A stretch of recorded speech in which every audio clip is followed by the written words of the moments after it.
Hi, I'm Judy Alice Lee, and I'm a Korean American voice actor.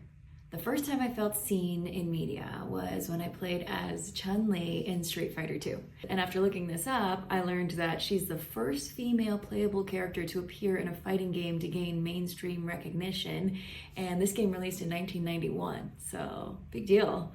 Another character that was pretty impactful for me was Renoa from Final Fantasy VIII. Just the fact that she was a romanceable character that was Asian and it wasn't talked about or acknowledged or even like brought to attention, and it was just part of who she is. I really loved that. What a game. Hi, my name is Kiran Kumar, and I'm an Indian American voice actor. The very first time I remember feeling seen in Western media was watching a stand up routine of an Indian Canadian comedian named Russell Peters. This was in the early 2000s, long before other South Asian comics like Aziz Ansari and Kumail Nanjiani entered the mainstream. But Peters had this stand up routine that went the early aughts equivalent of viral within the South Asian community because he was so good at making fun of Indian culture in a way that spoke to the experiences of Indians growing up in North America, but at the same time didn't reduce it to a caricature. So finally, there were more layers to the South Asian experience in the eyes of my Western friends, besides being a convenience store worker or a stoner named Kumar who's obviously going to go to med school a la Harold and Kumar go to White Castle. I was also late to watch the US version of The Office, but I was so grateful to Mindy Kaling for playing an Indian character in that show, a show that aired in 2005, and playing this character whose value as a person and as a character wasn't tied to her being Indian. They mentioned her being Indian, and her being Indian was one of many parts of her identity, and although I found the character's personality kind of grating, I appreciated that I could have such an emotional response to a character completely divorced from her racial identity. And I also really like that the Indian girl got to date a white boy in the office, and it was totally fine. Nowadays, I see actors and comedians like Mindy Kaling, Hassan Minhaj, Kumail Nanjiani, there's Padma Lakshmi, Utkar Shambhutkar, Dave Patel, Priyanka Chopra, and so many more, which basically brings us to this point where now in North America, we're able to see more of the varied experiences of the South Asian community and not have to rely unfairly on one or two people to take on the burden of representing all of us. There's still a long way to go, but as someone who grew up in a very heavily white area of the country and was called Kumar by more than a handful of kids in my high school who only saw Harold and Kumar go to White Castle, this is not meant to throw shade on Kal Penn, the actor, by the way.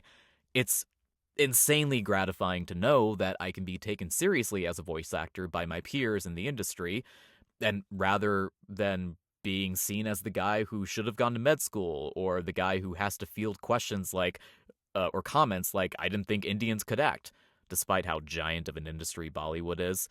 And it's really only because of the increased representation that I'm allowed to be seen as the voice actor who also happens to be Indian, rather than that token Indian guy who also happens to be a voice actor. Hey, it's Ratana, and I am a voice actor of mixed Asian heritage. I am Thai, Chinese, and Filipino. And growing up, it was really hard to find examples in pop culture and media that really felt like they reflected me and my lived experience and the experience of the people that I knew and loved. And what I saw out there was kind of off putting. There were a lot of negative stereotypes, there were a lot of cringy stereotypes, and there was yellow face, which we know is problematic in so many ways. But the first time I really felt seen in the media was when the book from Amy Tan, The Joy Luck Club, was adapted into a film. And it featured the stories and voices and faces of so many wonderful Asian and Asian American actors who represented generations of stories. Immigrant mothers, their children who had to grow up learning to span both their Asian culture and their American culture, and living with all of the beauty and the contrast and the conflict and the joy therein. So that's my example, and I wish you a very happy Asian American Pacific Islander Heritage Month. Hi, my name is Yoon, and I'm a Korean voice actor. Thankfully, there has been a number of times where I felt seen in media. There's that uh, stereotypically comical idea of an Asian dad, parent, who demands excellence and nothing less of their children. Uh, the old trope of our straight A's and 4.7 GPAs and all of that involved. And while it is an entertaining and fun notion, and a cultural norm that we like to poke at as actors, um, there is indeed a hint of reality that's embedded in that wink of a joke. One thing that resonates with me, perhaps a little bit louder than the others, was a particular role that I played in a video game. I played the role of a dad who was semi disappointed with the son's choices in life. But as it is in most cases, um, a parent's wish is not necessarily the grades, the accolades of whatever GPA numbers, but a happiness for their children, for them to grow up strong and prosperous and independent and healthy, all of the above. And I really got to live that story of a father who wanted a certain direction for his son, but was ultimately convinced fully to not give in per se, but to allow and to see the happiness within him and to allow him to pursue his actual real passions. This reflects and resonates strongly with me, precisely because that is how my mom saw me in my future, and it is certainly how I see myself and my two sons that are growing up too quickly, if I might add. But I fully intend to and will vehemently support my children, my boys, in whatever they want to do, as long as they're happy and learning and growing, of course, and developing and maturing and all the things under my guidance, not under my wife's guidance and parenting and tutelage and all the things. But the idea of this perhaps non-stereotypical Asian parent wishing well for their children in whatever context and whatever forked different roads that they may take in life, being behind them in support and in love. That part really resonated with me, and I certainly felt seen in that moment. Hi, my name is Erika Ishii, and I'm an actor of Japanese, Chinese, and Indian descent. I have been very fortunate to have been a professional actor for most of my life, but I started pursuing voiceover because I wanted to be a part of telling the stories I wanted to see in the world. I remember seeing Lauren Tom's name in King of the Hill, Batman Beyond, and Futurama, and I thought, the range on this woman. And then I thought, well, maybe there are opportunities to play and really stretch as an actor in properties that I loved if it's in voiceover. And now I feel very, very fortunate to have been part of video games and animated shows that I grew up loving and that inspired me. Hi, my name is Jonathon Ha, and I am a Korean American actor and voice actor. And the first time that I felt seen in a piece of media was when I was a kid, and I heard Nikki Yang's performance speaking Korean as the voice of Lady Rainicorn in Cartoon Network's Adventure Time. And it came completely out of nowhere. By the end of the show, I don't even think they really explained why she speaks Korean specifically, but the fact that a character like that even existed was super cool and still is super cool to see. And they even had John DiMaggio respond a few times in Korean to Lady Rainicorn as Jake the dog, which is awesome. And flash forward now to today, and it feels like Korean media is everywhere. There's K-pop, there's K-dramas, there's projects like Solo Leveling in the anime space that's making people turn heads like, whoa, there's some cool stuff coming out of Korea.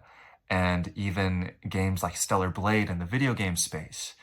And as an actor, as a voice actor, it's so cool and so gratifying to be even able to audition for these characters and these projects. And it makes me so excited to see what's next and where this will keep on heading towards in the future. Thanks so much to the Halp Network for allowing me the opportunity to share my story. And happy AANHPI Heritage Month, everybody. Hi everybody, my name is Xanthe Huynh, and I'm a Vietnamese Chinese American voice actor. I grew up watching a lot of kung fu movies, including those by Jackie Chan. I really like how his movies tend to have this theme of good guys beating the bad guys. And I actually really related and felt seen by the type of characters that he typically plays, because they generally tend to have this like sense of honor and responsibility, like I've been given this task and I must complete it so that I don't disappoint anybody. I must be the best version of myself as much as I can. But to contrast that, I love that his characters also have this like sense of play to them. They're kind of, you know, a little bit goofy and silly, especially with how they react to the things around them. And I feel like, you know, once I gave myself the permission to be goofy and silly, it really opened me up as an actor, and also just kind of helps me to relax in my everyday life as a person. Hey friends, I'm Eric Azana. I'm a Filipino-American actor, and one of the first times that I remember feeling seen in media was thanks to a little game called Final Fantasy X. It's a game that I love. If you know me, you know how much I talk about this game, but one of the major reasons that I love Final Fantasy X is because as the son of a Filipino immigrant, I heard a ton of stories as a kid about my dad's time living in and growing up in the Philippines, how much he loved island culture and how much it meant to him. And so when I found a game, and not just any game, but like one of the major installments and one of the biggest franchises of all time that not only showcased but also uplifted and celebrated island culture, I was hooked. And it made me feel like, oh, wait a second, I recognize this. This makes me feel like I can be part of these worlds and I can tell these stories. And as I got older, as I got involved in performance, as I got more integrated into the world of storytelling as an actor, as a voice actor, I kept the lessons that I learned from Final Fantasy X with me. And not just, you know, the themes of found family, of celebrating culture, of love and good versus evil, but of seeing yourself in something that you love. It's so important for us to find things that not only allow us to look back at where we've been, but to look forward at where we're going, and not just us, but our culture as a whole. And Final Fantasy X has always been that lightning rod for me. So as I continue to grow as a performer, as I continue to tell more stories, I will always take what I learned from that game into every project that I get to be a part of. It is tantamount. It is more important than I will ever be able to articulate how much we need to uplift and celebrate our culture. And especially right now, we need to love each other, we need to celebrate each other, and we need to continue to be there for each other. Just like Final Fantasy X has always been there for me. So go play Final Fantasy X. It's amazing. And here's one for you. Yeah. Hi, my name is Maihan. I'm a Vietnamese American voice actor, and the first time I felt seen in media was when Kelly Marie Tran got cast in Star Wars. Yay!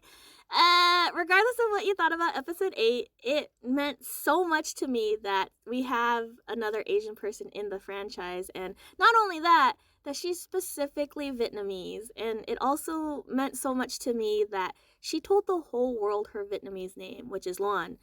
I too have what we call an American name that we use to fit in with people. But watching her face so much adversity on Star Wars and seeing her courage really inspired me to try acting it myself. And I specifically wanted to use my Vietnamese name.